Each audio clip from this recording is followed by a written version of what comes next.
se retrouve pour une nouvelle vidéo et il s'agit cette fois de mes coups de cœur pour l'année 2024.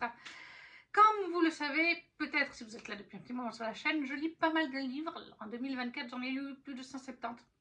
Et j'ai recensé, ça m'a pris un petit peu de temps, sur Booknode, toutes mes lectures de diamants, donc coup de cœur. Et il y en a une page et demie. Donc, autant vous dire qu'on est là pour un petit moment parce qu'il y en a 49, si j'ai bien compté. Et encore, quand il y a 2 tomes, parce que j'ai lu 2 tomes d'une saga, d'une duologie, je les ai réunis sur normalement une seule ligne. Donc, ça fait un sacré paquet. Et du coup, je me demandais, je me suis dit, est-ce que je montre tous les livres? Ça, c'était hors de question. Je ne vais pas sortir 50 livres, sagas différentes. Je ne saurais pas où les mettre sur le lit pour vous les présenter. Je m'étais dit, est-ce que je les présente comme ça, avec les miniatures, et je fais après les 10 meilleurs avec le livre. J'arrive pas à faire de choix. Il y a au moins 15 voire 20 livres qui sont pratiquement ex-aequo ou tellement proches que je pourrais pas vous dire oui, alors celui-là est premier, celui-là est deuxième, et même la première place, ils sont genre 5-6 qui sont pareils, qui sont à la même place. Et je peux vraiment pas faire de choix. Donc ce n'est pas un classement, c'est simplement mes coups de cœur et on va les prendre dans l'ordre de l'année, depuis janvier jusqu'à décembre. On commence tout de suite, parce qu'on est là pour un petit moment, avec La chair et le feu, le tome 1 de Jennifer Larmentrout, en français cette fois. C'est donc la saga spin-off du sang et la cendre, toujours de JLA. Je n'ai pas encore lu le tome 2 par contre, je l'ai lu en anglais le tome 2, mais pas encore en français, et je ne l'ai même pas encore acheté. Ça fait partie de mes sagas coup de cœur, la preuve, c'est dedans.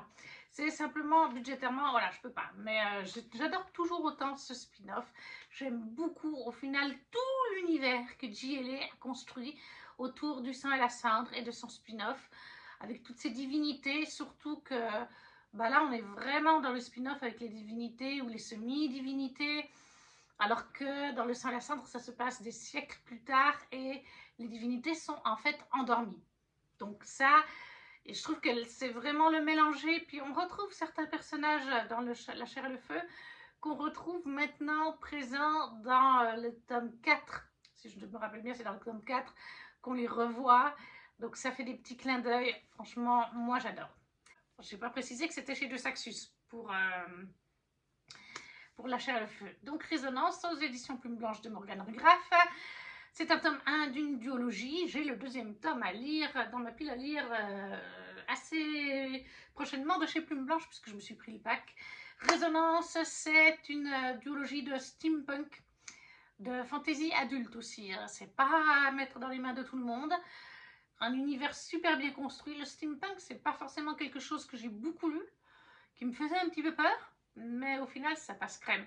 J'adore ce que fait Morgane, je l'avais déjà lu avec la duologie de Lune Ardente, toujours chez Plume Blanche, le premier tome de Ray Shepard, et j'ai d'autres livres chez Black Ink en collection romance ou dark romance. Alors, Morgane fait des choses quand même assez sombres, hein, en général, des univers assez, des personnages sombres, assez, oui, puis l'univers, comme je vous dis, sombre, mais j'ai franchement adoré. On a 2 frères qui essayent de se retrouver. J'ai adoré le fait qu'on ait, comment décrire ça? On a une planète, enfin des mondes. On a une planète en bas, mais on a une planète en haut. Enfin, il y a des gens qui vivent en râle et pâquerette avec l'océan et tout ça. Ça, c'est genre ceux qui vivent vraiment pas très bien. Et puis, on a ceux qui sont en haut, et il y en a beaucoup dans ceux qui vivent en haut qui sont riches. Mais il y a quand même aussi de la pauvreté. Et en fait, pour aller d'en haut et en bas, il faut prendre des espèces de navires volants. Enfin, c'est super. Moi, j'ai adoré. Très original. La plume de Morgane est toujours aussi bonne, toujours aussi fluide. Donc voilà, ça a été une lecture pépite de janvier 2024. Et là, il faut vraiment que je lise le tome 2. J'espère que cette année, peut-être Morgane soit aux Imaginables. J'aimerais beaucoup. Et en 3e lecture coup de cœur pour 2024, nous avions Ce corps empoisonné, le tome 1 et le tome 2 de Kailyn Byron. J'ai adoré cette petite duologie qui est chez Sabran Édition. Donc réécriture de contes, de mythologie. Et là, en fait, on est sur de la mythologie grecque. C'est vrai qu'au début, quand on commence cette duologie, on se dit quelle est la réécriture, quel est le conte, parce qu'on voilà, on a une jeune femme qui a un don quand Les fleurs sont attirées par elle, les fleurs, les arbres, mais surtout les fleurs. Dès qu'elle passe devant une fleur ou même un petit arbre, celui-ci va se tourner vers elle. Les fleurs poussent plus vite avec elle. Et d'ailleurs, ça aide bien ces mamans d'adoption puisqu'elles sont fleuristes. Donc, elles les aident avec la boutique. Elles savent très bien que leur fille adoptive a ce pouvoir. Parce que, comme je vous dis, c'est des mamans, hein, elles sont... Donc, on a de la notion LGBT. Les mamans sont lesbiennes, elles ont adopté une petite fille de couleur en plus, donc on a vraiment plusieurs diversités dans cette biologie et c'est déjà ce que j'ai apprécié. L'héroïne elle-même aime bien les garçons comme les filles et en fait elle va toucher un héritage. Sa vraie maman est décédée il y a déjà des années de ça et là elle découvre que sa grand-mère biologique est décédée et qu'elle hérite d'une très belle demeure, un manoir, on peut dire ça comme ça, un manoir à 1h30 de route de la ville où elles vivent avec ses mamans et elles décident d'aller tenter l'expérience. Elles gardent leur boutique puisque c'est à 1h30 de route parce que dans la ville où elles sont c'est très cher. Le loyer de la boutique est très cher, le loyer de leur appartement est très cher. Donc tant qu'à faire, si ça se passe bien dans cette villa, dans ce manoir, cette propriété privée qu'elles héritent, au moins elles résoudront le problème du loyer un peu cher en ville. Mais il va se passer plein de choses. La mythologie, ça met beaucoup de temps à se mettre en place, mais au final, c'est bien de la mythologie grecque du coup, et elle est beaucoup plus présente dans le tome 2. Voilà, on retrouve des divinités, des noms qui sont familiers. Je ne vais pas en dire plus, mais si vous aimez bien la mythologie grecque, vous aurez une jolie plongée là-dedans, avec quelques dieux, quelques mythes et légendes de mythologie grecque. Moi, j'ai vraiment adoré, comme je vous dis, plein de représentations diverses. Donc c'était vraiment une lecture au top pour cette duologie. Commencé en 2024, fini en 2024. Après j'ai lu le tome 1 du Royaume des Corbeaux d'Olivia Wildenstein, paru chez Corrigan. Je l'ai fait en lecture commune sur le Discord de Kimi Collection. Je crois qu'on n'était que 3 à le faire. Je redoutais, je n'avais pas encore testé de Corrigan à ce moment-là, ou alors j'en avais peut-être lu que 1 ou 2. Mais je redoutais parce que j'avais la belle édition, et je l'ai toujours, les tomes 1, 2, 3, j'ai de chez Corrigan en relié collector, en relié. Mais je redoutais parce que je sais que Johanna de la Citadelle de mes lectures l'avait lu en LC avec ses abonnés. Mandy en faisait partie d'ailleurs, Red Moon. Et sur les lives de Johanna, à l'époque où elles l'ont lu, elles n'ont pas arrêté d'en parler. Elles ont essayé le tome 2 pour vraiment voir si les choses... Voilà. Mais elles n'ont pas accroché et elles étaient très critiques dessus. Et je me suis dit, est-ce que je vais aimer? Et Kimi en avait aussi entendu parler du fait que Johanna n'avait pas vraiment bien accroché. Donc on était un petit peu... On y allait, mais on se disait, est-ce qu'on va accrocher? Et au final, on a adoré. Voilà. On se l'est dit dans la conversation, bon nous on adore. Bon voilà, Jo n'a pas aimé, ses abonnés non plus. Mais ravi quand même d'avoir adoré. Après il y a... Nina qui l'a lu aussi. Premier tome, le personnage de Fallon, là, un petit peu comme pour nous, ça d'ailleurs sur la LC, on est d'accord. Fallon, des fois, on a envie de lui mettre un petit peu des baffes. Voilà. Il y a des réactions. Paraît-il que dans les tomes 2 et surtout le 3, ça commence à s'améliorer. Justement, Nina, le 1, elle avait un peu croché dessus. Et à partir du tome 2, 3, 4, là, c'est une saga coup de cœur. Je crois qu'elle l'a mis dans ses coups de cœur 2024, Nina, me semble-t-il. Donc, 2023. Mais je le sais, voilà, ça dépend de plein de gens, mais je suis contente au final d'avoir bien apprécié. Et là, il faut d'ailleurs que je lise le tome 2 lors d'un des challenges, parce que j'ai envie de connaître la suite. Là, on était dans un univers de fantasy inventé, avec entre autres des faées, mais notre héroïne, Fallon, alors je crois que de mémoire, elle est semi-faée. Elle n'est pas faée complète. Et elle est pointée du doigt par les faées. Elle a 2-3 amis. Par contre, elle est très amie, elle est même amoureuse d'un des princes du royaume, tout simplement. C'est pas le prince qui va hériter, hein, ça c'est un autre qui doit hériter. Mais voilà, elle est amoureuse de ce prince. Et à un moment donné, elle va avoir une prophétie, en quelque sorte, qui va lui être faite. Et qui va lui dire quelque chose du genre, tu vas devenir reine, enfin, ou pour devenir reine, réunis les corbeaux. Donc elle croit que le prince actuel qui doit être l'héritier va être destitué, enfin qu'à un moment donné, grâce à sa quête, puisqu'elle a une prophétie, elle va mettre son prince à elle, son frère, sur le trône et qu'il va l'épouser et tout ça. Est-ce que ce sera le cas ou pas? Ça, je ne vous le dirai pas. Mais voilà, Le Royaume des Corbeaux, le tome 1, chez Corrigan, d'Olivia Wildenstein, ça a été aussi une lecture diamant pour moi, j'ai beaucoup apprécié. Ensuite, il y a eu à nouveau la Beckel Castle de Laetitia Arnaud chez la petite maison d'édition Twinkle Édition. Là, on est dans une romance de Noël, tout simplement, qui se passe, alors comme ça, de tête, je ne l'ai plus si c'est 1900 ou 1800. Et malheureusement, je ne peux pas aller sur Booknode et Livre Addict, puisque j'ai à nouveau une coupure orange et je n'ai que mon téléphone portable qui fonctionne avec la 5G et je filme avec. Donc je ne peux pas aller vous dire à quelle époque c'est, si c'est 1900 ou 1800. Tout ce que je sais, c'est que c'est dans une époque un peu plus ancienne à la nôtre.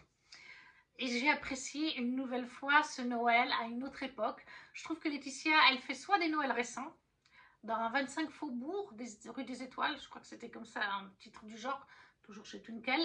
C'était un Noël moderne à Paris, Montmartre, tout ça. Là, c'est un Noël ancien, il y a des années de ça, une centaine ou 200 ans en arrière. Et elle nous montre les traditions à cette époque-là. Elle nous met un personnage un peu taciturne, un peu triste suite au décès de son père. Il avait déjà perdu sa mère quand il était petit garçon. Il s'est éloigné de son meilleur ami. Il a pris une mauvaise réputation auprès de certaines personnes. Mais petit à petit, il va revenir grâce à l'esprit des fêtes, grâce à une jeune femme. Et c'était très beau. Et il y avait des traditions. La bûche de Noël, il me semble que c'est dans celui-là où on découvre en fait la vraie signification de la bûche de Noël qu'on mange. Actuellement, c'est la bûche de Noël qu'on mange. Ça n'a pas toujours été ça. Et ça, on le découvre. Et c'est pour ça que j'aime aussi ces récits de Laetitia. En plus d'avoir une très jolie plume, très poétique, l'objet livre est toujours très beau. C'est tout Laetitia qui fait les illustrations intérieures, extérieures. Toujours en relié, grâce aux campagnes Ulule. Voilà. Moi, ça a été un excellent moment de lecture doudou, coucouni. Après, j'ai lu Contes et légendes de l'hiver aux éditions du Héron d'Argent. C'est un beau livre qui est de... Alors, Claire Conan, si j'ai bien écrit. J'ai écrit un peu comme un cochon. Un beau livre du Héron d'Argent. Si vous suivez ma chaîne depuis un moment, vous savez que j'ai déjà... Je pense que j'approche de la dizaine de livres du Héron d'Argent dans leur collection Beaux Livres. C'est de magnifiques livres qui sont en campagne Ulule. Une fois que la campagne est finie, qu'il a été financé, vous pouvez acheter sur leur boutique. Ils refont des réassorts. Mais ils font quand même, la première fournée vient toujours de la campagne Ulule. Le livre est produit grâce à ça. Et c'est des beaux livres, vous avez des belles illustrations. Il y a certains illustrateurs qui reviennent plusieurs fois. Je pense notamment à Shiitake, qui est revenu pour plusieurs ouvrages.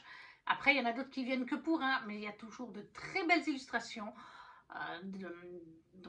créées par des petites mains de génie et pas numériquement. Ça, il faut le savoir. Hein. C'est pas de l'AI, c'est pas fait à l'intelligence artificielle. C'est vraiment des illustrateurs de talent. À côté de ça, il y a toujours une ou deux personnes qui écrivent les textes. Il y a Vanessa Calico, très souvent, qui est aussi de la partie, c'est la patronne de la maison d'édition.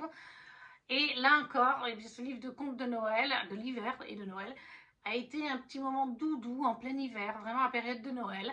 Un conte par soir pendant un mois. J'ai découvert, il y avait des contes vraiment de différents pays. Il y avait, par exemple, vers l'Alaska, il y avait vers la Russie, vers la Suède, Norvège, Finlande.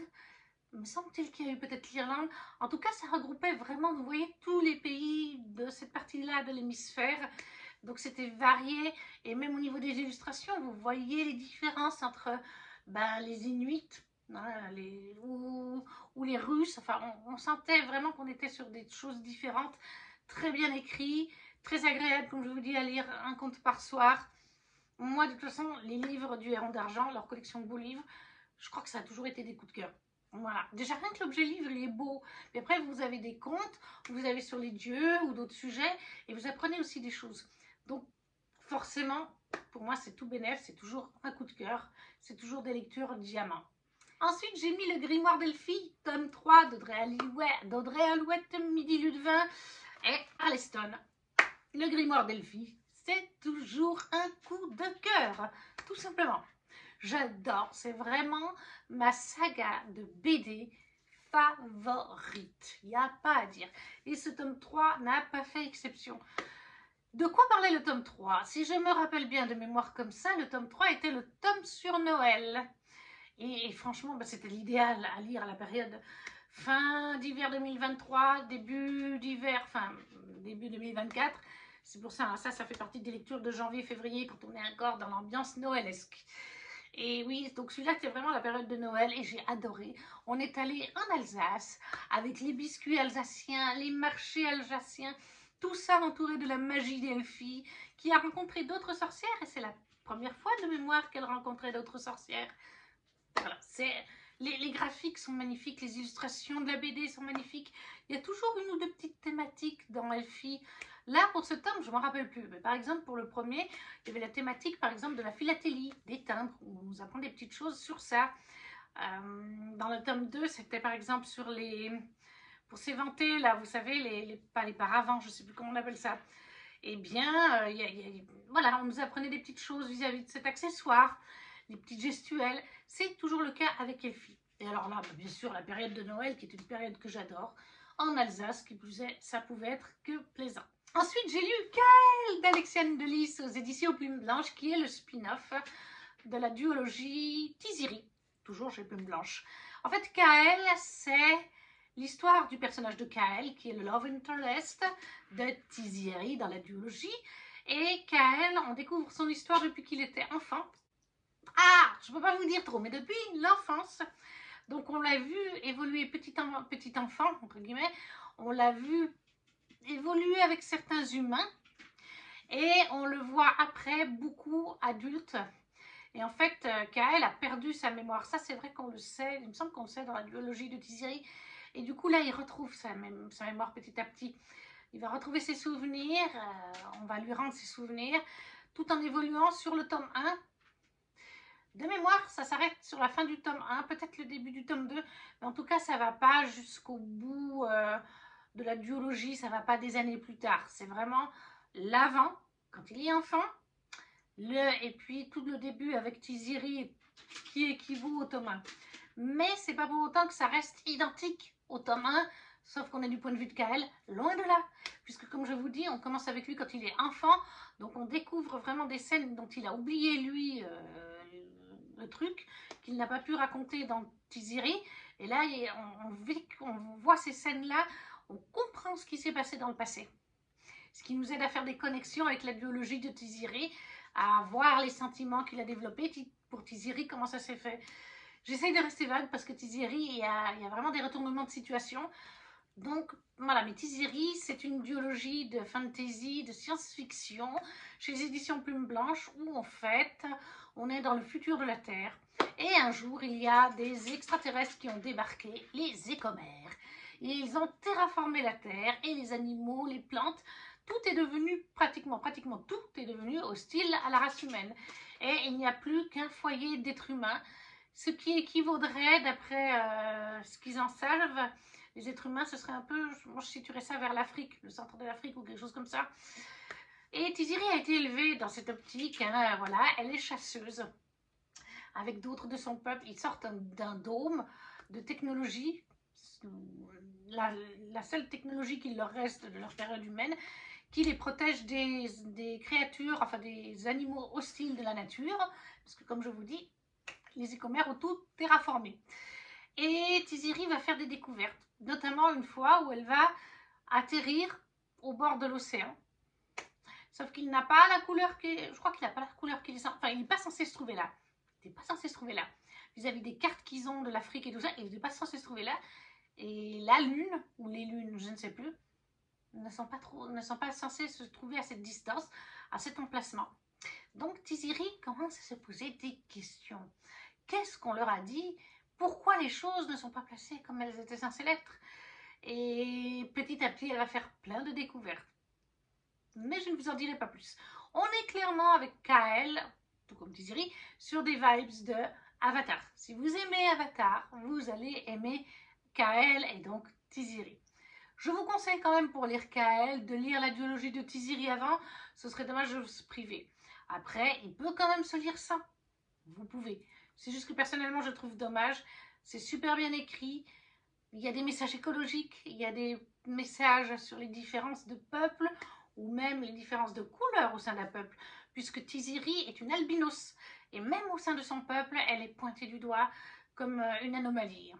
Donc voilà, un petit bijou. La couverture, vous l'avez, il est magnifique en plus. Il y a une version reliée qui a été sortie, qui n'est plus disponible, mais je le préférais en version brochée, qui allait bien avec la continuité de la duologie de Tiziri. Et en fait, l'image du tome 1 de Tiziri, c'est l'image miroir de Kael. Si vous mettez le tome côte à côte, sur la couverture de Tiziri, vous voyez Tiziri dans la forêt en train de chasser sur une rivière ou sur une grosse branche. Et en fait, sur la couverture de Kael, vous voyez Kael qui est caché et vous voyez au loin Tiziri sur sa grosse branche. Donc voilà, les couvertures sont comme ça, si vous voulez, l'une en face de l'autre. C'est pour ça que j'avais préféré aussi celle-là. Ensuite, on a The Empyrean, plus connu en France sous le nom de Fourth Wings, les tomes 1 et 2, Fourth Wings et Iron Flame de Rebecca Yarros, aux éditions Hugo dans leur filiale Romantasy. Méga coup de cœur pour cette saga. Pour être honnête, là, le jour de la sortie du tome 3 en VO, je l'ai acheté en e-book et je l'ai directement commencé à minuit. Il est fini déjà depuis un certain temps. Voilà, chaque fin de tome, vous avez un cliffhanger. Le tome 1, c'était quand même un bon cliffhanger. Le tome 2, c'est clairement pas un bon cliffhanger. Et le tome 3, c'est le pire de tous. Là aussi, Rebecca Yarros, elle monte, les cliffhangers montent en intensité. Et c'est pas forcément de mieux en mieux, c'est de pire en pire. Et là, pour le tome 3, elle a déjà annoncé qu'elle faisait une pause, ce qui est normal, ses enfants la réclament, et qu'elle voulait écrire aussi autre chose, parce qu'elle écrit aussi des romances, hein, à côté de ça, Rebecca Yarros. Donc, mais il va y avoir une grosse pause entre le tome 3 et le tome 4. Donc finalement, en France, vous l'avez que dans 6 mois, enfin maintenant moins, c'est au mois de juin, ça ferait 3 maintenant. Mais finalement, c'est pas plus mal, vous aurez un petit peu moins d'attente que pour nous en anglais. Mais voilà, j'adore, c'est, comment vous dire, j'adore les dragons, déjà de base, grande fan d'Eragon. Voilà. Et du coup, bah là, je retrouve des dragons avec des dragonniers, avec une école de dragonniers, où c'est pas pour l'étendre, il faut avoir un sacré caractère, il faut avoir de l'endurance. J'ai adoré Violette, parce que Violette, c'est pas, elle n'arrive pas dans cette école, oui, je suis Violette, je suis super forte. Il y a beaucoup d'héroïnes maintenant dans la romantasy, dans la fantasy, qui sont fortes quand on commence avec elles, voilà. C'est le cas d'Alessandre. Poppy, personne ne le sait, mais elle est super badass, elle sait super bien se battre. Keleana, elle sait super bien se battre. Bryce, alors elle ne sait pas se battre, Bryce, mais elle a un sacré caractère. Feyre aussi du caractère. C'est bien d'avoir des personnages comme ça, déjà bien, qui savent se battre, qui ont un sacré caractère, mais c'est pas tout le temps le cas. Et puis des fois, dans certaines romantasy, certes, le personnage est plus faible au début, mais très vite, il va devenir fort. Je pense notamment à Feyre dans Acotar. Très vite, elle s'entraîne avec certains personnages. Très vite, elle va savoir faire certaines choses, savoir se battre. Il faut du temps. Et Violette, en plus de ça, souffre, il y a un nom précis, elle souffre d'une maladie qui fait qu'elle se casse des os facilement, qu'elle se froisse des muscles facilement. Ça a un nom, cette maladie. Elle existe, même pour nous. Et du coup, bah, pour elle, c'est encore plus dur. Et ça reste déjà réaliste là-dessus. Elle n'arrive pas à Basgat, Super Warrior, non. Elle devait aller chez les scribes. Ça fait à peine 6 mois qu'elle s'entraîne avec un professeur de l'école. Parce que sa mère est la directrice de l'école et qu'elle lui a dit « Tu n'iras pas chez les scribes, tu vas chez les dragonniers, sinon je te renie. » Donc elle n'a pas vraiment le choix. Elle n'a plus son père, son frère est décédé, il n'y a plus que sa grande sœur. Et la grande sœur, elle n'a pas trop le choix non plus. Voilà, la mère, elle a dit, chez les Sorengals, on est dragonnier. Donc, Violette, elle sera dragonnière, sinon, je la renie. Et voilà, moi, j'ai apprécié Violette pour ça. Pour sa personnalité aussi. Bien sûr que j'adore sa relation avec son love interest. Je crois qu'actuellement, c'est mon book boyfriend favori. Il est passé devant Richon, Cassian et tout le consort. Je l'adore. Enfin, voilà. Puis la relation que créent les dragons et les dragonniers, où ils peuvent communiquer dans la tête, c'est un peu comme dans Eragon d'ailleurs, un peu le même principe. J'adore ça. J'adore, je surkiffe. En plus, il y a du spicy. Non, c'est juste parfait. Pour moi, c'est juste parfait. Donc voilà, j'ai lu les tomes 2 à 5. Ou plutôt écouté en audio les tomes 2 à 5 de Rebecca Keane, de Cassandra O'Donnell. Et j'ai terminé cette saga là en 2025. J'ai adoré. Voilà, c'est pas compliqué, toute la saga, je l'adore.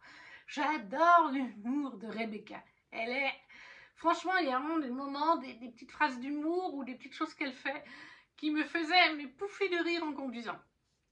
J'adore, on mélange les vampires, les métamorphes, de toutes sortes, les loups-garous, enfin les métamorphes loups, les démons aussi, les chamans, on a de tout. Et je trouvais que c'était bien dosé. Rebecca, elle a un petit peu tous les chefs de clan qui sont autour d'elle, genre Amen, tu es belle, Amen, tu es badass, on t'aime, c'est un peu ça. Elle a vraiment un harem autour d'elle. J'ai aimé sa romance avec un personnage précis qui se développe tout au long de la saga. Je préfère rester vague. Si vous avez lu, vous savez, je pense, de qui on parle. Voilà, moi j'adore tout. J'adore les intrigues parce que dans chaque tome, il y a des meurtres et il faut trouver qui, pourquoi, comment. Et Rebecca, c'est l'Assaïm du Vermont. Si je ne me trompe pas, c'est le Vermont. Donc c'est à elle que revient tout ce qui est enquête magique ou faire régner l'ordre du côté de la magie en fait. Voilà, c'est la police de la magie, tout simplement. Et j'aime beaucoup la narration d'ailleurs. J'ai aussi lu en 2024 Les Étoiles de Nosed, tome 2 à 5 de Sophie Jaumin. Et là aussi, j'ai pris beaucoup de plaisir. Je vous l'ai dit que je les ai fait en audio. Je les ai fait en audio aussi. J'ai adoré. Voilà, je pense clairement, je sais que cette saga a quelques années, et je pense que l'autrice a peut-être regardé ou écouté, vu, lu les Twilight, et que c'était peut-être une team Jacob, team loup-garou, puisque là, en fait, dans les Étoiles de Nosed, on va avoir une Française qui va avec ses parents en vacances en Écosse, me semble-t-il. Écosse ou Angleterre? Je crois, il me semble que c'est l'Écosse. Et en fait, elle va rencontrer un jeune homme dès qu'elle arrive à l'aéroport. Et en fait, ça va être son love interest. Et c'est pas un secret. Enfin, c'est peut-être pas noté dans la couverture, mais bon, c'est un loup. Voilà, c'est un loup-garou. Ça va être son love interest de la saga. Donc, c'est pour ça que je pense qu'il y a des parallèles. Ça ressemble, ça a des vibes. Vraiment, ça a des vibes à la Twilight. Si vous avez aimé Twilight, je pense que ça vous plaira. Il y aura peut-être des fois où vous vous direz, bon, ça c'est cliché, ça c'est facile, ça fait partie des codes du genre. Oui, mais moi, c'est passé crème en fait. J'ai adoré. J'ai adoré les vampires qui sont différents que ce qu'on connaît justement dans des films comme Twilight. Ils sont très intéressants, je ne veux pas vous en dire plus, et il y a plusieurs genres de vampires en plus. Je resterai plus vague pour le restant, à vous de découvrir, mais j'ai adoré cette lecture. J'ai trouvé aussi les audios de très bonne qualité. J'aimais bien la voix de Lys, la narratrice, j'aimais bien comment elle faisait la voix de Lys. Le Love Interest d'ailleurs. Eh bien, on n'a pas fini. Après, bien, j'ai lu, bien sûr, j'ai continué un petit peu la saga de From Blood and Ash, donc le sang et la cendre en français, en lisant le tome 5, de Jennifer Larmont-Route, qui à ce moment-là n'était donc pas sorti en France. Je crois que depuis, il est sorti. Il vient de sortir, je crois. Le tome 5, c'est vrai que c'est un peu un tome 1.5, puisqu'on va revivre à 3/4 dans ce livre les événements du tome 1 du point de vue de Castile. C'est un livre spécial Castile. Il se passe des événements au tout début de ce tome 5 qui font qu'on va dire à Castile, il faut parler à Poppy, lui rappeler votre histoire. Et c'est pour ça qu'on va remonter avant le début du tome 1, avant qu'il rencontre Poppy, quand il a commencé à faire son plan, tout ça, vis-à-vis de Poppy. On va découvrir bien sûr Kiran, d'autres personnages qui gravitent autour de lui. On va comprendre petit à petit. Donc, par contre, tout ce tome 5, on s'arrête vraiment à la fin du tome 1. Je crois que ça, on s'arrête au même endroit qu'à la fin du tome 1 d'ailleurs. Mais il y a quand même quelques scènes malgré tout au présent. Déjà, il y a quelques chapitres au début qui sont au présent, qui font avancer l'intrigue et que je trouve important du coup. Alors après, si vous zappez ce tome, je pense que ce sera résumé dans le 6. Mais voilà, je trouve quand même que c'est bien de les avoir. Et après, ben, vous avez plusieurs petits chapitres qui font avancer le schmilblick au présent. Et je pense que c'est quand même important de les lire vis-à-vis de ça. Ça fait du coup quand même pas à 100% répétitif. Comme il y a quelques scènes en plus. Vous voyez, par exemple, dans Twilight, Midnight Sun, le point de vue d'Edward, j'ai trouvé, il y avait vraiment très peu de scènes. Comparé à là, il y a quand même plus de moments inédits. Alors que dans Midnight Sun, c'est vraiment presque du copier-coller, à part 2-3 scènes par-ci, par-là. Mais bon. J'ai lu aussi, enfin j'ai terminé la trilogie d'Angélion de Justine Tiffany. Et en 2024, j'ai lu le tome 2 et le tome 3. J'ai fini juste avant la fin d'année pour terminer cette saga. saga de fantasy, young adulte, mais dark fantasy quand même. Voilà, il y a des créatures pas sympas du tout. On a une déesse Angélion qui, suite à certains événements dans le passé, n'accorde plus sa bénédiction d'Angélion depuis longtemps, sauf une nuit, il y a quelques années de ça, où elle a béni des enfants qui sont nés cette nuit-là de sa magie d'Angélion, de déesse.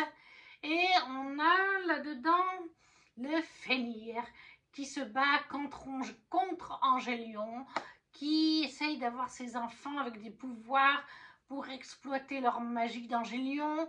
On a des créatures qui sont mauvaises dans cet univers. C'est des anciens humains, des anciennes personnes qui ont été changées dans ces créatures maléfiques, malheureusement, quand elles sont contaminées, si elles ne meurent pas, en plus de ça. Et seule la magie d'Angélion peut les faire partir. Donc les grandes villes que le Fenrir dirige, tout ça, ont de la magie d'Angélion qui permettent que ces créatures ne viennent pas dans les villes, ou alors même si elles s'introduisent, vous en avez dans les maisons de l'Angélion, vos fenêtres sont fermées, vous avez l'Angélion qui protège, voilà.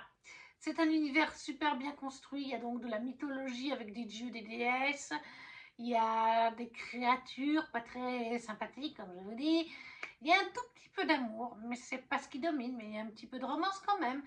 Franchement, c'est une première saga pour Justine Tiffany, mais c'est super bien écrit. Moi, j'ai adoré, je le recommande vivement. Je crois que Plume Blanche, c'est ce qu'il y a de plus. Ensuite, j'ai continué un petit peu la saga du Pont des Tempêtes de Daniel L. Jensen avec le tome 2. C'est toujours donc la partie Arène et Lara, où on va suivre Lara qui va essayer de se racheter suite à ce qui s'est passé à la fin du tome 1. Je reste vague exprès dessus. Et on va suivre l'évolution de la relation entre Lara et Arène, de leurs différents royaumes, tout simplement. J'adore l'écriture. En plus, on est sur de la fantaisie maritime, hein, avec des îles, tout ça, même si ce tome 2 est pas mal dans le désert. Bonsoir Electra. Ensuite, nous avons Dark Fairy Tail, le tome 1 de K.F. Breene. Dark Fairy Tail, c'est une réécriture aux éditions Bookmark, dans leur édition Lost Kingdom, donc un très beau livre. Il est tout petit, il est très petit. C'est une réécriture de La Belle et la Bête, mais très spicy. Il faut le dire.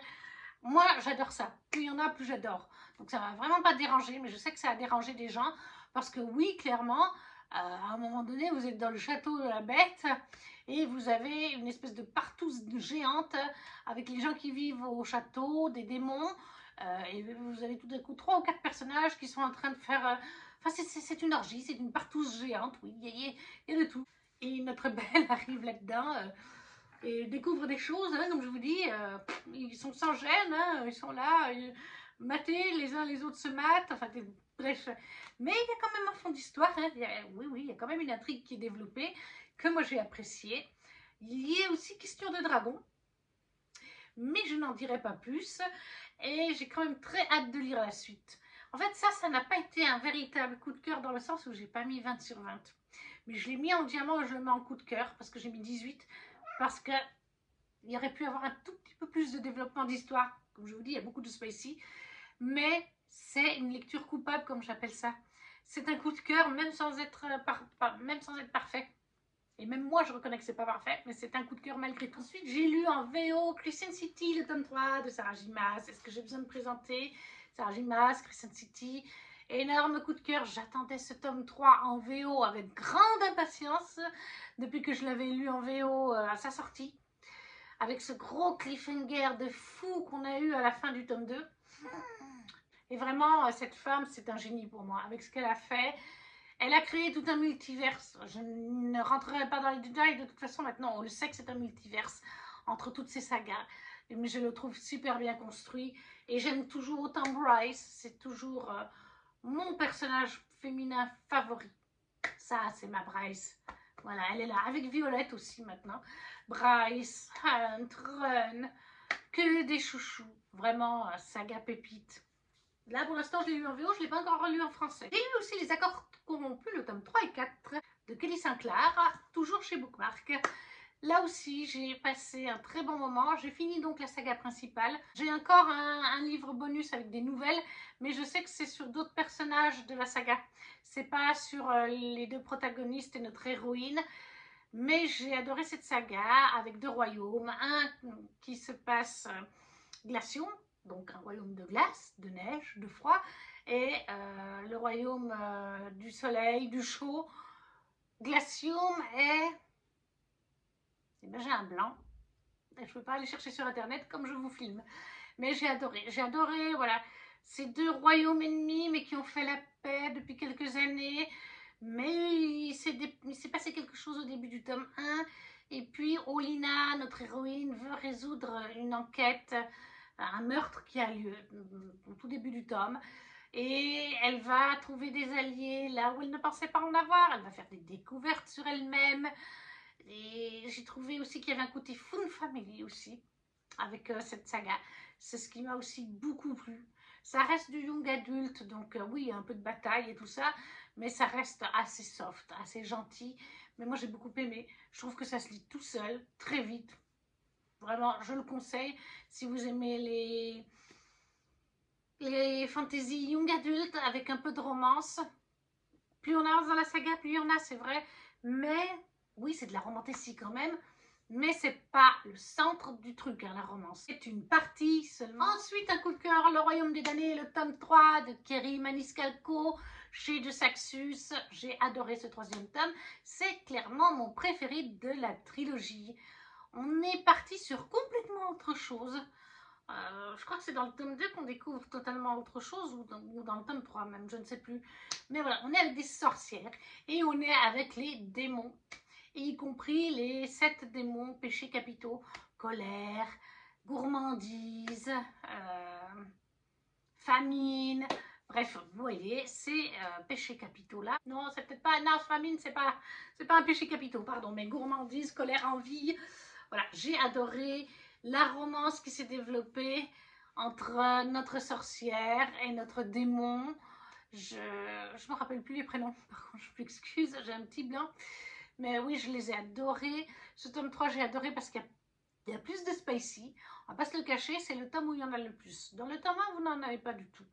Il y a un petit peu de tension entre nos deux héros, mais il n'y en a pas. Il y en a un petit peu dans le tome 2, et là, c'est vrai que dans le tome 3, dès le début, ça explose. Hein. On l'avait fait en lecture commune, il me semble, sur le Discord, le coin DLC, et les filles avaient dit mais là, on explose au niveau du spicy, dès les premières pages, on y va. Mais j'ai surkiffé ma lecture. En plus, on a tout ce côté nourriture, puisque notre héroïne, ses parents, sa famille tient un restaurant à la base, et elle travaillait dans ce restaurant. Donc elle aime bien popoter de temps en temps, ça la détend. On trouve des aliments ou des recettes italiennes parce que ça se passe en Italie. Moi j'ai adoré. Voilà, ce tome 3, coup de cœur aussi.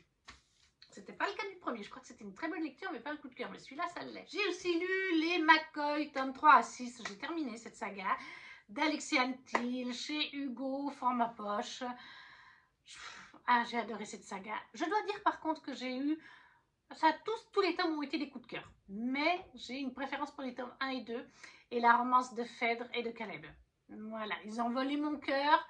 Les autres romances sont tout aussi sympas. Dans le tome 3, 4 et 5, on a 3 nouvelles romances qui sont mises en avant, de personnages qu'on rencontre dans les tomes précédents. 3, 4 et 5. Et le 6, on reprend tous les couples. En fait, là, vous avez vraiment tous les points de vue. Vous avez parfois un chapitre Phèdre, un chapitre Caleb, un chapitre Clan, un chapitre Annabeth, un chapitre le trèfle. Bref, voilà, vous avez vraiment tous les personnages des romances précédentes qui ont chacun leur tour, leur chapitre. Et là, c'est vrai que dans le dernier tome, on est vraiment au cœur de la guerre. Tous les tomes, on a senti la tension augmenter entre les clans d'Écosse, parce que c'est ça, c'est de la romance. On est vraiment dans notre monde, notre petit monde. À la différence, c'est qu'en fait, les clans d'Écosse existent toujours. Ils n'ont pas été vaincus, enfin, à la bataille de Culloden, ils n'ont pas été, ils ont certes été vaincus, mais le royaume anglais n'a pas réussi à faire partir les clans dans le sens où là, actuellement, dans notre monde, ils sont censés ne plus exister. Les clans ont été laminés à Culloden, et là, dans cette saga, c'est en fait pas le cas. Ils se cachent, ils font croire au monde et surtout à la couronne anglaise qu'il n'y a plus de clans, mais il y a toujours des clans, il y a toujours des batailles de clans. Et plus la saga avance et plus il y aura de batailles, et plus on va monter en intensité, et on sent que ça va exploser dans le dernier tome. C'est des romances où les clans sont très restés axés, genre dans les années 1700, 1800, voilà, leurs lois claniques sont encore à cette époque-là. Par exemple, vous êtes fille de lord ou sœur de lord, eh bien, vous ne faites pas un mariage d'amour, vous faites un mariage d'alliance, voilà. Et qui plus est, il faut que vous soyez vierge. Si vous ne l'êtes pas, ça ne va pas aller au clan à qui vous êtes promise. Par exemple, au niveau des femmes, voilà où est-ce qu'on en est. Donc moi j'ai adoré tout cet aspect clanique, toutes les romances qui tournent autour, et même les batailles, tout ça, j'ai surkiffé. C'est super bien écrit, moi j'ai adoré. Donc voilà, j'ai aussi lu Les 6 couronnes d'écarlate, le tome 2 d'Elisabeth Lim chez Rajo. Et j'ai encore une fois passé un très bon moment. On est sur une duologie, je sais qu'il y a aussi un tome spin-off, mais là la duologie de base, c'est sur le premier tome était une réécriture du conte asiatique des 7 grues. Voilà, on s'inspirait de ça et on tourne, on s'inspire vraiment de l'Asie. On est sur des royaumes inventés, certes, mais on s'inspire de l'Asie, on s'inspire de contes ou de mythologie d'Asie. Après, je ne connais pas suffisamment ces contes et ces mythes, légendes, pour vous dire qu'est-ce qui est la part, qu'est-ce qui s'inspire de quelque chose de réel qu'on a dans notre monde, ou qu'est-ce qui a été inventé par l'autrice, mais clairement, on sent qu'elle a mélangé inventé et inspiration de choses qui viennent de notre monde. C'est très doux, c'est très poétique, c'est très beau. J'ai adoré la relation de nos amoureux et qu'elle a aussi avec ses frères, notre héroïne.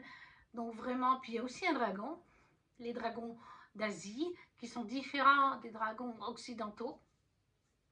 Donc vraiment, moi j'ai adoré.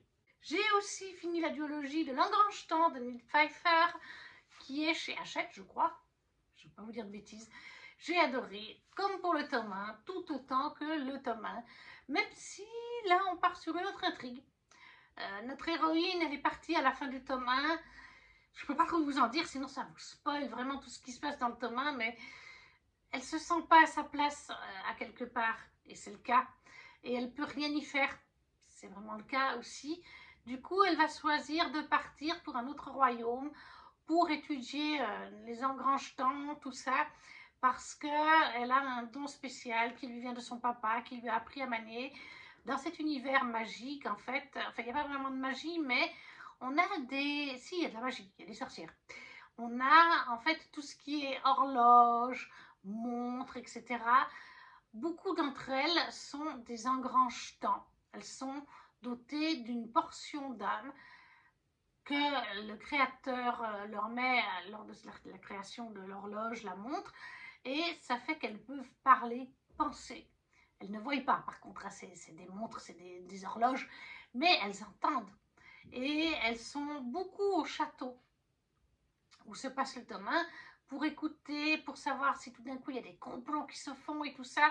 Il n'y a que quelques personnes, dont son fils, je crois que c'est ça, son fils et son papa, qui peuvent entendre ces horloges spéciales, ces engrange-temps, et il en existe certains très spéciaux, très rares, très dangereux, et Sophie va en rencontrer un dans le premier tome.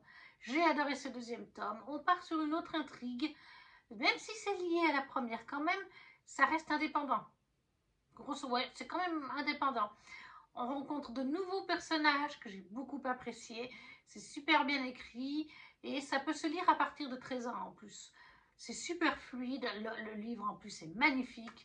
Moi j'ai eu un gros coup de cœur pour cette duologie. J'ai aussi relu Les Mémoires de la forêt, le tome 1 de Michael Brun-Arnaud. Je crois que c'est chez l'École des loisirs. Parce que je l'avais écouté en 2023 avec les enfants à sa sortie sur Audible. Et enfin sur une Nextory, je ne sais plus. Mais voilà, j'avais envie de le réécouter, enfin de le relire, parce que j'ai envie de posséder tous ces tomes, et parce que je sais que pour l'adaptation audio, quelques petites choses ont été changées dans l'histoire, et c'est vrai. mais c'est toujours aussi appréciable. C'est un roman qu'il faut mettre entre les mains aussi des enfants. Moi, je l'ai écouté avec eux au travail en audio, puisque dans ce tome 1, on va parler de la maladie de l'oubli-tout, qui est la maladie de l'Alzheimer. Sauf qu'on n'est pas avec des êtres humains, mais avec des animaux. L'anthropomorphisme, je crois que c'est ça. Donc des animaux qui se comportent comme nous, hein, qui marchent sur deux pattes, qui s'habillent, qui mangent des choses comme nous, qui jouent de la musique. Et on va suivre ce voyage entre Archibald Renard, je crois, et son ami la taupe qui perd la tête, qui a la maladie d'Alzheimer et qui recherche, qui fait un voyage pour reconstituer, trouver quelque chose qui lui manque, qu'il a perdu dans sa tête. Et c'est comme ça qu'on va découvrir qu'il souffre de la maladie de l'oubli-tout. C'est des belles valeurs d'amitié. Ça met en avant cette maladie qui est tragique. Voilà, même si c'est triste, ça a des côtés doudou. Et alors, le tome 1, il y a plein de trucs en relation avec la nourriture. Vraiment, vous avez faim tout le long du bouquin, pratiquement, grâce à nos personnages. Mais j'ai adoré. Ensuite, il y a eu Le Clan Bennett. C'est une relecture des tomes 1 et 2 de T.J. Klune chez Bookmark, mais dans des éditions collector qui sont sorties uniquement sur leur site internet, qui sont magnifiques. J'avais lu les tomes 1 et 2, donc normalement je vais faire le 3. Mais quand j'ai reçu en début d'année ces magnifiques éditions, j'ai juste eu envie de les relire. C'est des reliés collector, à la fin il y a des BD, chaque en tête de chapitre il y a un petit truc dessus, ouais, un petit dessin. Voilà, moi j'adore. On est dans notre monde à nous, donc fantastique, avec de la romance MM. Chaque tome est une romance entre hommes. Le tome 1 c'est Ox et Joe, le deuxième tome c'est Marc et Gordo. Le premier tome, c'est entre un garçon humain et un loup-garou. Le deuxième tome, c'est donc un loup-garou et un mage. J'adore, j'adore. On est sur de la Found Family, on a de la magie, du fantastique. C'est doudou malgré tout. Il y a une intrigue qui suit son cours de tome en tome. Et on sait qu'on va continuer dans le tome 3. Moi, j'adore. Je ne peux que vous conseiller si vous aimez les Found Family, les lectures doudou. Ouais, il y a un petit peu de spicy, mais moi, j'adore. Ensuite, il y a eu Les héritiers d'une Gardia de Chloé Sepanaranda. J'ai le tome 2, j'ai adoré. Je trouve que ça m'a fait penser, que ce soit la couverture et quelques petites vibes de l'histoire à Keleana de Sarah Chimas. Mais j'ai adoré. Et j'ai très envie d'en savoir plus. J'ai trouvé que c'était bien écrit, l'histoire est très prenante, on sent qu'on va partir sur plein de mystères, comme dans Keleana, j'en suis persuadée. Et j'ai hâte de lire la suite. Ensuite, j'ai lu Hors limite le tome 1 de Rebecca Yarros, de la romance cette fois. Rebecca qu'on avait retrouvée avec Fort Wings. J'ai adoré, c'était poignant, c'était touchant. On est sur une romance, une jeune femme, son papa était médecin militaire. Donc dans les hôpitaux de guerre, en zone de guerre. Et normalement les hôpitaux ne sont pas ciblés lors des guerres. Et là, ça a été le cas. Et malheureusement, lors de ses vacances, un matin, un officier de l'armée américaine arrive pour annoncer à sa maman, à elle, au petit frère et à la moyenne sœur, que leur papa est décédé. Et là, c'est le drame. Leur mère touche le fond. On ne peut plus compter sur elle. C'est un légume, c'est un végétal. Pendant des jours, des semaines, elle ne dira plus rien, elle ne fera plus rien. Elle a 3 enfants, dont un petit garçon vraiment pas très grand, hein, elle a 6-7 ans, quelque chose comme ça. Elle est complètement... voilà, c'est à l'aînée de tout gérer. Sa sœur du milieu, son petit frère. Elle a au début une relation amoureuse, mais c'est pas l'idéal.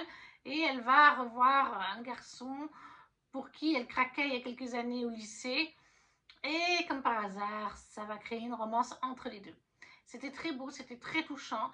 Ça met en avant les familles de militaires quand on perd quelqu'un, ou bien même pas forcément d'en perdre. Hein.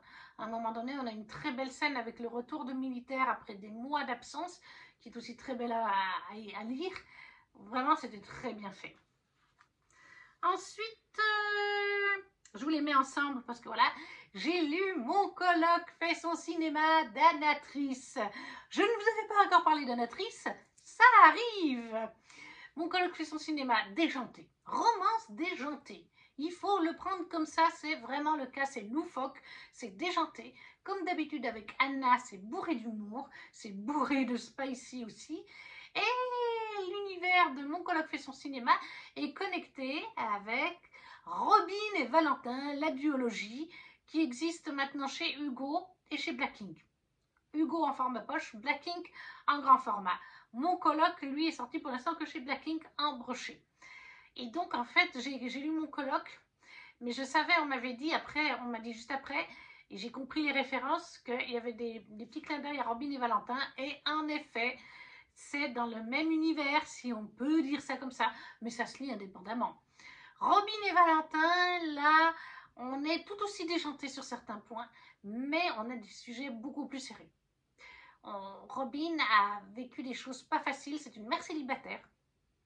Son mari est en prison, enfin son ex-mari, parce qu'elle a vécu des choses dures avec lui.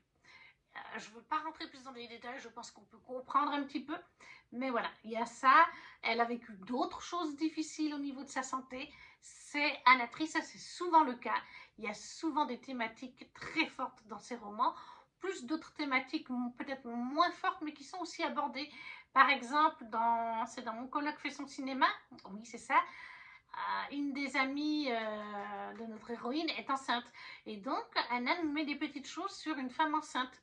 Des petites choses qu'on ne met pas forcément dans les romances, on ne met pas forcément en avant dans les romans, et qui en fait font partie du quotidien d'une femme enceinte, et que, pourquoi est-ce qu'on n'y mettrait pas finalement? Donc voilà, des thématiques fortes, d'autres thématiques pour apprendre des choses, toujours bourré d'humour, toujours bourré de spicy. Ça, avec Anna, ça n'y manque pas. J'ai vraiment adoré ces 3 lectures d'Anna-Trice. Ça a été un petit bonbon, des petits bonbons plutôt. On n'a pas fini, hein? Non, non. Ensuite, j'ai lu le tome 2 de Letters of Enchantment en VO. Donc, en français, c'est paru chez De Saxus. C'est de Rebecca Ross, à ne pas confondre avec Rebecca Yarros, ce n'est pas pareil.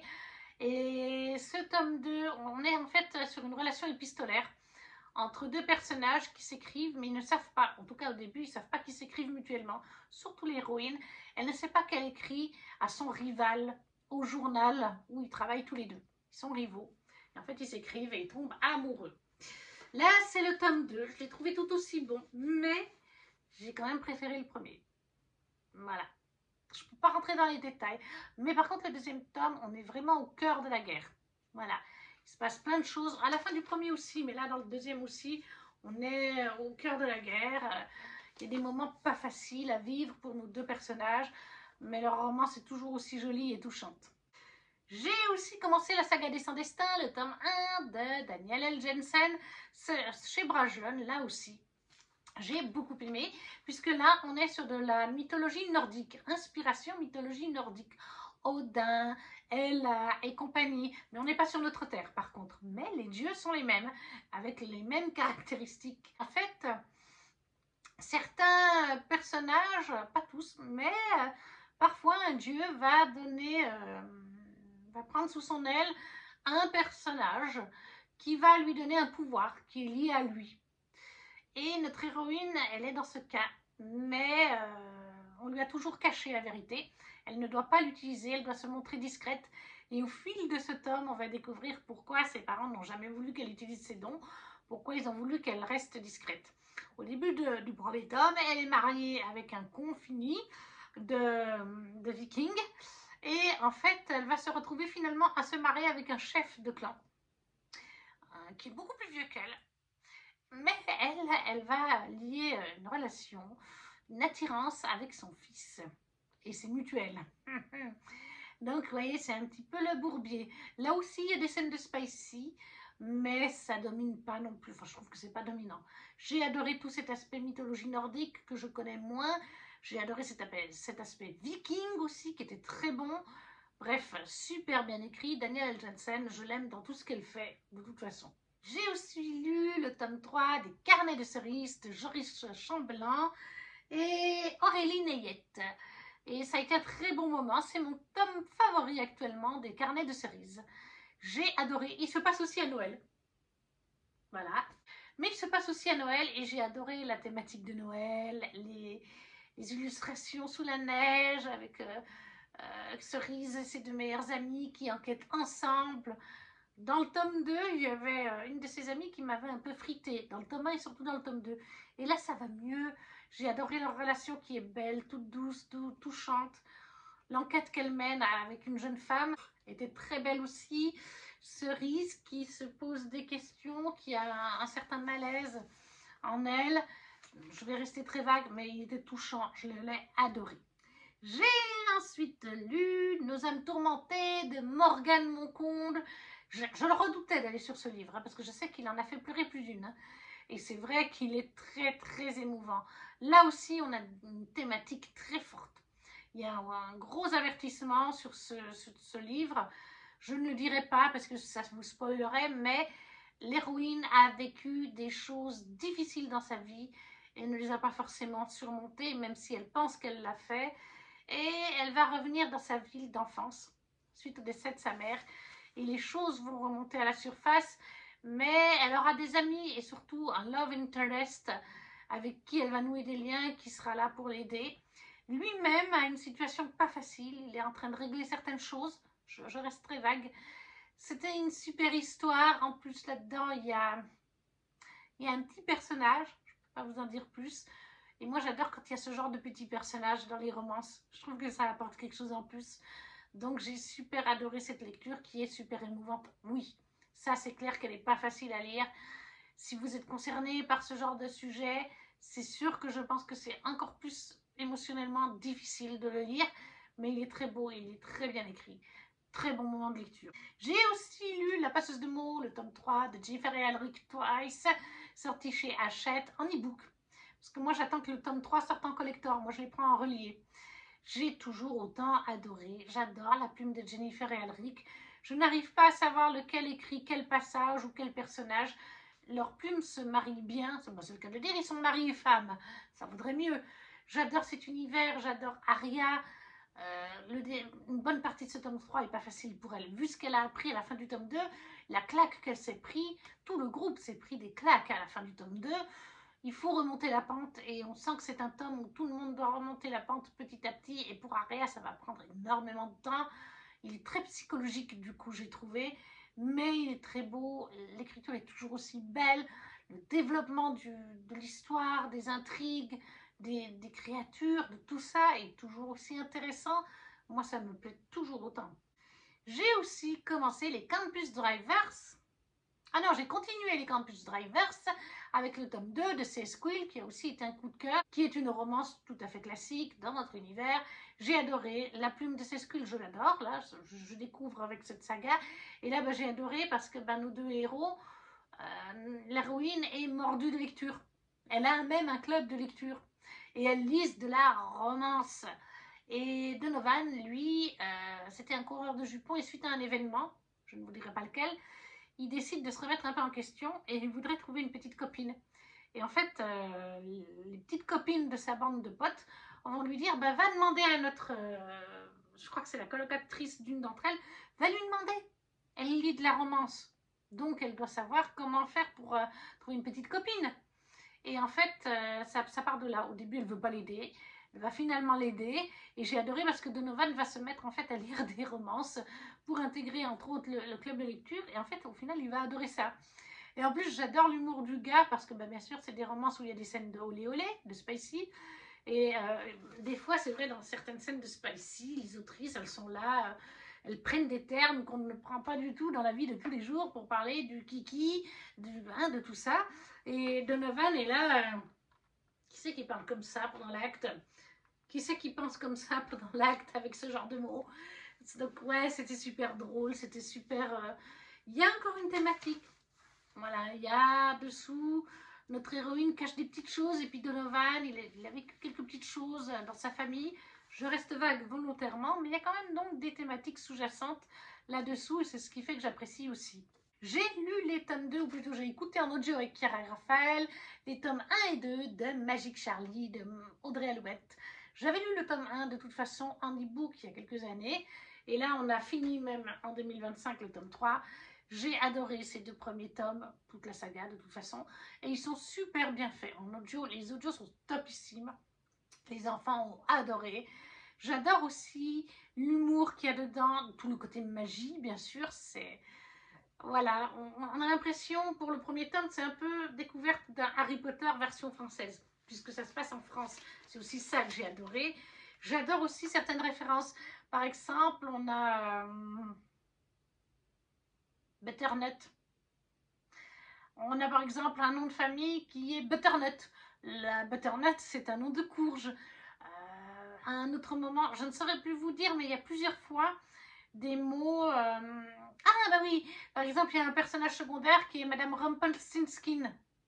Rumpelstiltskin, c'est un personnage de conte à la base des frères Grimm, si je ne me trompe pas. Donc c'est toutes des petites références des fois, soit des mots qui ont une signification comme la butternut, ou comme Madame Rumpelstiltskin, qui vient à la base d'un conte. Alors bon, les enfants ne le sauront pas forcément. Voilà, eux ils savent pas ce que c'est Rumpelstiltskin. Mais moi quand j'ai entendu ce nom la première fois, j'ai dit tiens, petit caméo, petite référence, c'est des petites touches d'humour, petites touches comme ça que l'autrice a ajoutées. Ça, plus le côté magie, plus le côté amical de Charlie, de June, avec d'autres enfants, avec Sapoti, enfin bref, j'ai adoré. On a lu donc en 2024 ces 2 tomes qui sont des coups de cœur. Je vous recommande vraiment ces livres et surtout les audios sont très bons pour lire en voiture avec les enfants. J'ai aussi commencé La Voix des Ondes de Brentwix dans le challenge de Johanna et j'ai adoré ce premier tome. On est sur de la dark fantasy, attention, public averti, public adulte, mais on est vraiment sur de la high et dark fantasy comme je les aime. Peut-être pas de la high, mais de la fantasy. Vraiment, on avait plein de mystères, plein de choses à comprendre. On a eu des retournements de situation à tout va. Très intéressant. J'ai très hâte de lire la suite. Et c'est d'ailleurs pareil pour la confrérie du sang de John Wayne, qui est aussi de la dark fantasy. On est aussi sur de l'inspiration viking, là. Clairement, ils font penser à ce genre-là. L'auteur doit aimer ce genre-là. Mais c'est des royaumes inventés, par contre. C'est pas dans notre planète. On a des créatures, on a des dieux aussi. Par contre, c'est pas les dieux de la mythologie comme on les connaît. Non, là c'est vraiment d'autres dieux inventés, mais qui s'inspirent du côté viking de la chose.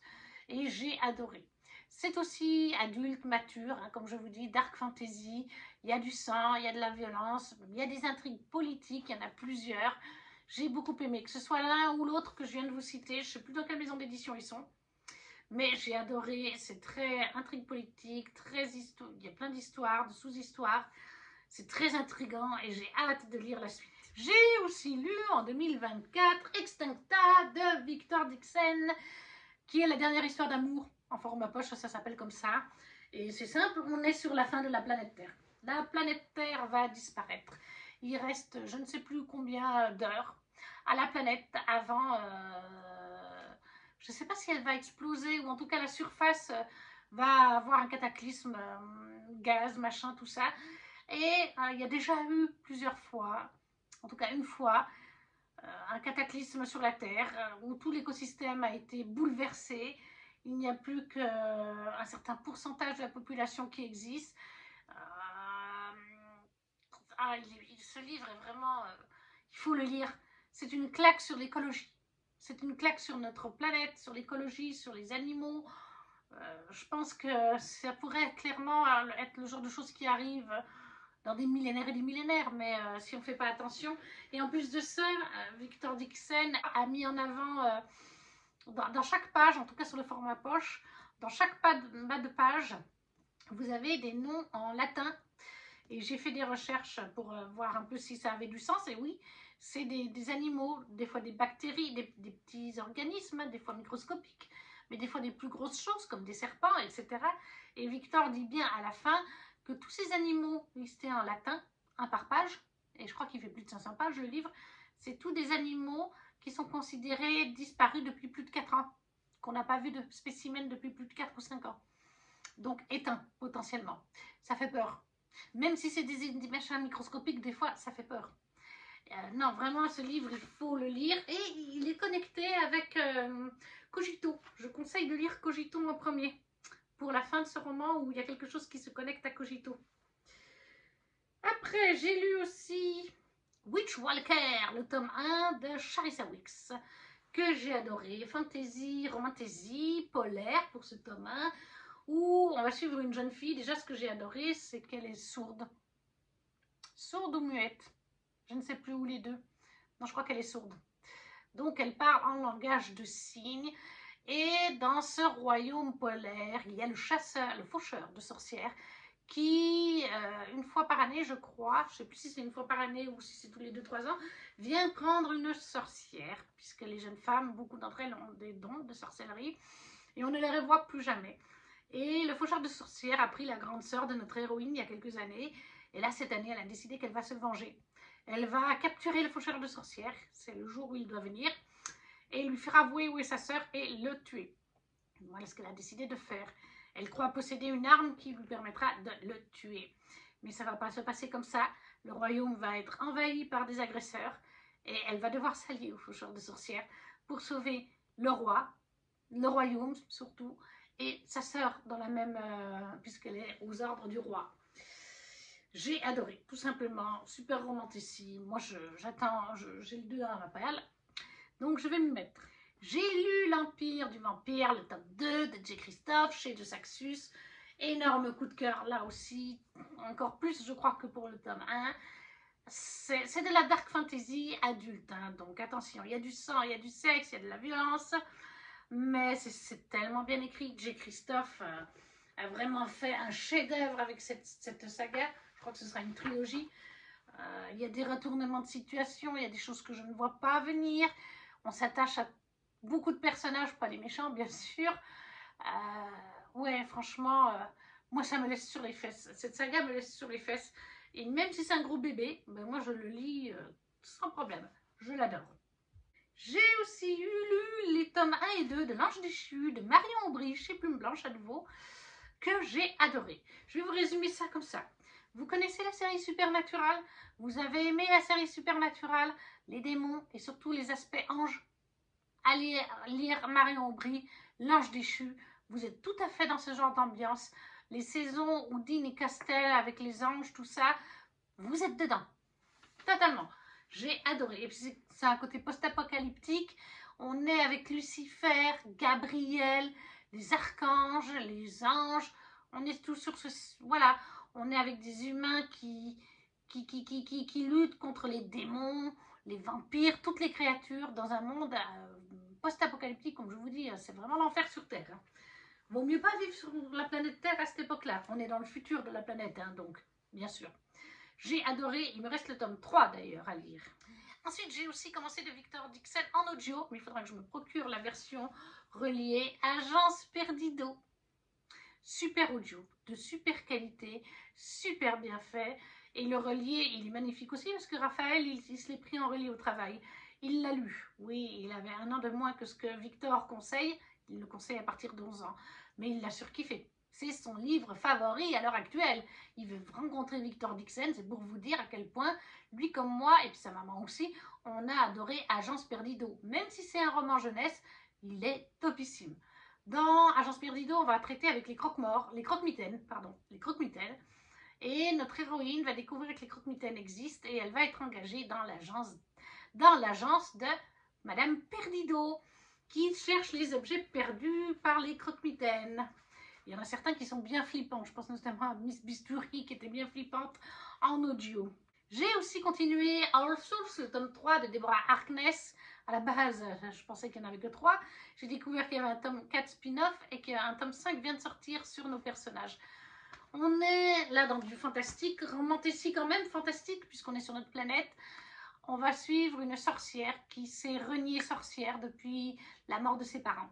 Elle ne veut plus entendre parler de sa magie et d'être sorcière. Et elle va trouver Lashmole, je ne sais plus combien, qui est un livre que toutes les créatures magiques de cette planète aimeraient posséder et lire, puisque toutes les créatures pensent qu'il relate les origines des espèces de créatures. Vous avez des vampires, des démons, des sorcières. Voilà, tout ce petit monde veut mettre la main sur Lashmole. Et c'est elle qui l'a fait. Elle va être entourée au fil du temps d'un vampire qui va devenir son love interest, alors que normalement les relations entre vampires et sorcières sont très mal vues. Hein. Ils ne s'aiment pas beaucoup. Et puis les relations amoureuses sont encore moins bien vues. Normalement, c'est pas vraiment autorisé. Pareil entre démons vampires ou démons sorcières, c'est pas autorisé. J'adore parce que cette saga, l'autrice s'inspire de faits réels, de personnages historiques qui ont existé et les tourne à sa sauce. Et les incorpore vachement bien à son récit. Donc il y a autant une partie historique que la partie magie, créature. Et moi j'adore. Je suis en surkiff.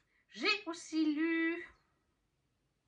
J'ai écouté un audio avec Ludivine, Une braise sous la cendre de Sabataïr, fantasy orientale. J'adore les fantaisies orientales.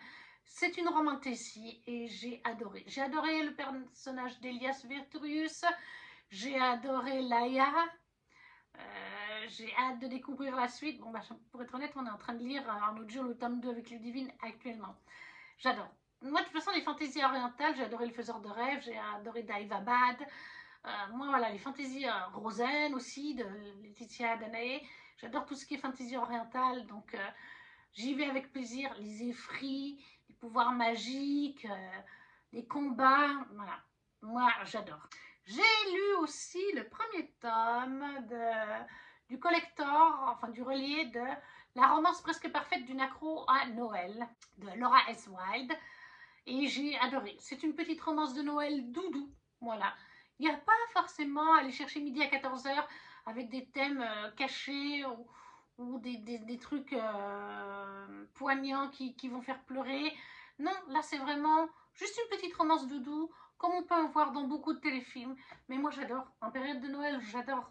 C'est très bien écrit, les personnages sont agréables, sont attachants. On est avec un monsieur qui n'aime pas du tout Noël. On est avec l'héroïne qui, elle, aime tellement Noël qu'elle en a fait son métier. Hein, elle a créé une entreprise qui est donc très active en période de fin d'année.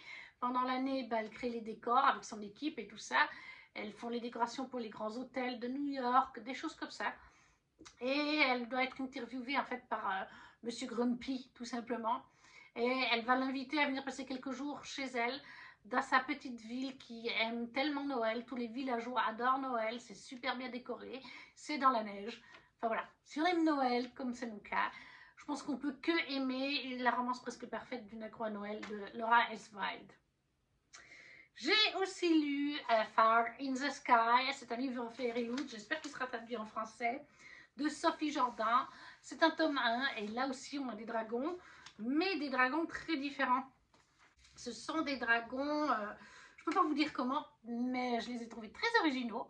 Je n'avais encore jamais vu cette forme de dragon. Non, je vous dis des bêtises. Je l'avais déjà vu dans un autre livre, mais je ne vous en dirai pas plus. Donc il y a des dragons, on est fantasy polaire, là en plus, on est dans la neige. On va suivre une jeune femme qui a été adoptée par la famille royale. Mais en fait, alors, elle est intégrée, la reine la considère comme sa fille. Mais elle a un rôle, et ce rôle, c'est que quand une de ses sœurs, les princesses, font des bêtises, c'est notre héroïne qui va se prendre les coups de fouet à la place de ses sœurs. Voilà, elle sert à ça.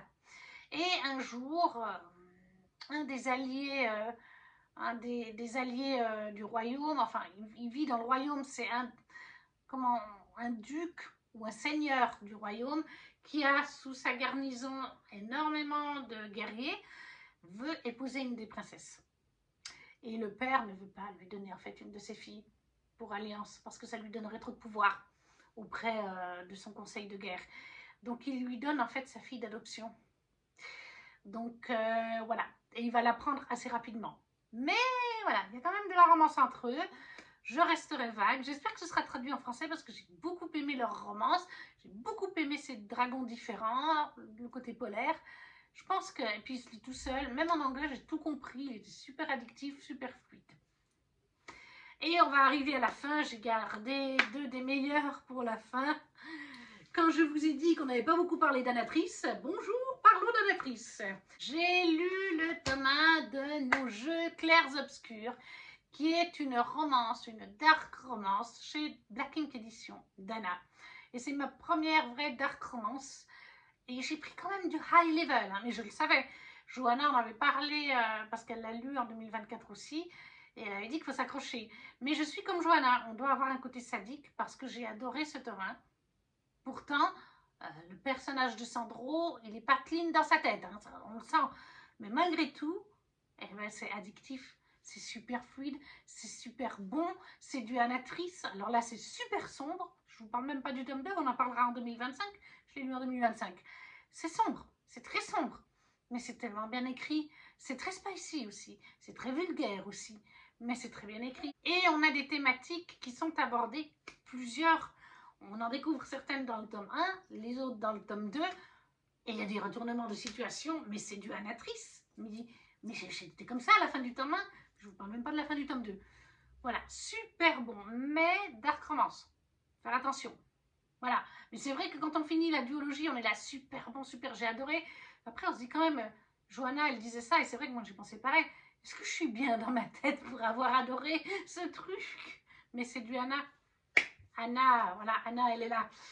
Et toujours Anatrice, j'ai lu les tomes 2 et 3 de Myrina Holmes et son spin-off Arthur Wills Holmes. J'ai terminé ça en 2024, j'ai lu les 3, tomes 2, 3 et le spin-off. En quelques mois, j'ai surkiffé. On est sur de la romantécie, mais dans notre monde, enfin à moitié dans notre monde, puisque on nous dit que les démons existent, les démons peuvent aller dans notre monde et ont leur propre monde. Ils y accèdent grâce à certains moyens magiques. Et Myrina est une chasseuse sur l'autre monde, bien qu'elle vient des fois dans le nôtre. C'est une chasseuse de démons, mais c'en est une aussi. Parce que les démons, vous avez les démons pêcheurs et vous avez les démons pêcheurs et les démons vertueux. Voilà. Donc vous avez les 7 péchés capitaux, les démons des 7 péchés capitaux. Par exemple, vous allez en avoir certains, c'est la gourmandise, l'autre l'avarice, l'envie, et vous avez leur équivalent, mais en bon démon.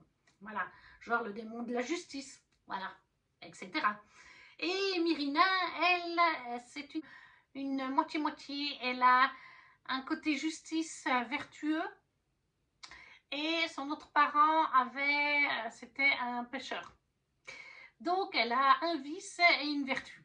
Voilà, donc c'est déjà un personnage très haut en couleur, très complexe à cause de ça. Et son love interest, c'est Kellen Willis. Kellen Willis est un hybride, lui. Il a les 7 péchés capitaux, ce qui n'était encore jamais arrivé. Donc, ça fait un sacré personnage haut en couleur. Et le spin-off, c'est sur Arthur. Arthur, lui, possède les 7 péchés capitaux et un péché vertueux. Enfin, oui, un péché, enfin, c'est pas un péché, une vertu. Donc lui, ça en fait encore un autre niveau. Donc, mais j'ai adoré cet univers, c'est super bien construit. Encore une fois, c'est bourré d'humour, c'est digne d'Anatrice, c'est bourré de scènes de spicy aussi. Il y a un langage cru aussi, c'est Anna, mais le world building, les personnages, les races, enfin là on tourne autour des démons, mais les différentes catégories de démons, de justice ou de pécheurs, enfin c'est juste Anatrice. Cette femme est un génie pour moi, c'est the autrice par excellence. Je pense que vous l'avez compris avec le nombre de romans. J'en ai lu 3 dans Arthur et Myrina. Un avec Nos jeux clairs obscurs, la duologie de Robin et Valentin. Mon colloque fait son cinéma, j'ai lu cette Anatrice en 2024. Ça vous prouve, et j'en avais lu tout autant en 2023. Donc ça vous prouve que j'adore cette autrice. Lisez Anatrice. Mais voilà, si vous n'aimez pas le spicy, Anatrice risque de vous coincer. Et j'ai enfin terminé. Je ne sais pas si je vais pouvoir monter cette vidéo tellement il y aura de rush. Mais j'ai terminé. Vous avez toutes mes lectures coup de cœur de 2024. Je suis quelqu'un qui a facilement des coups de cœur en fait. Et du coup, ça se répercute à la fin de l'année sur la liste. Une partie est là. Voilà. N'hésitez pas à me dire en commentaire vos coups de cœur 2024 ou si on en a en commun. Ça me ferait toujours plaisir. Si vous ne savez pas quoi mettre, un petit emoji. Ça soutient la chaîne, comme le petit pouce, à vous abonner si ce n'est pas déjà fait et à la partager si le cœur vous en dit. Et nous, on se retrouve très vite pour une prochaine vidéo. Ciao, ciao!